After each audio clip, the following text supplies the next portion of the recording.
প্রিয় সাংবাদিক বন্ধুরা, আসসালামু আলাইকুম। আজকে বাংলাদেশ জাতীয়তাবাদী দল দামোদর উপজেলা পক্ষ থেকে সাংবাদিক সম্মেলন করছি। আপনারা অবগত আছেন, গতকাল একটি নিউজ হয়েছে, গতকালকে একটি নিউজ আজকের বিভিন্ন পত্রিকায় সেটা এসছে। আপনাদের অবগতির জন্য সেটা আমি জানাচ্ছি।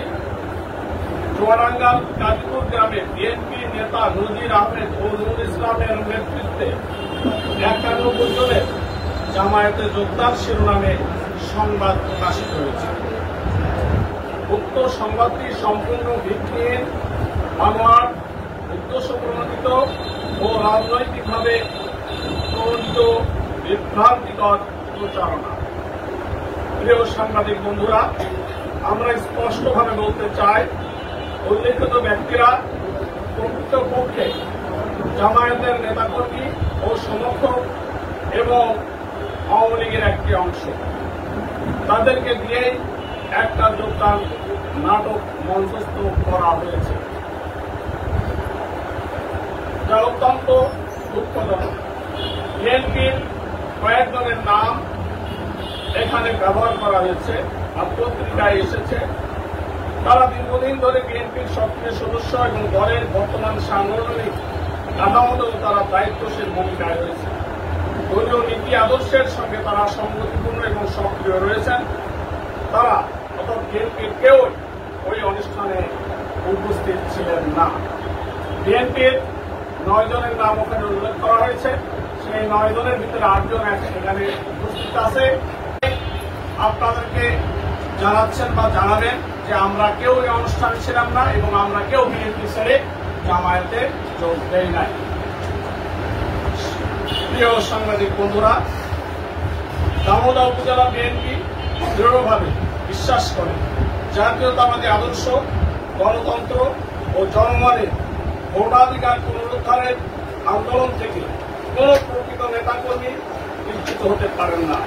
তবে যদি কেউ মনে করেন আমি আমার নীতি বা আদর্শ পরিবর্তন করব, তাহলে তিনি তা করতে পারেন, কোনো বাধা নেই।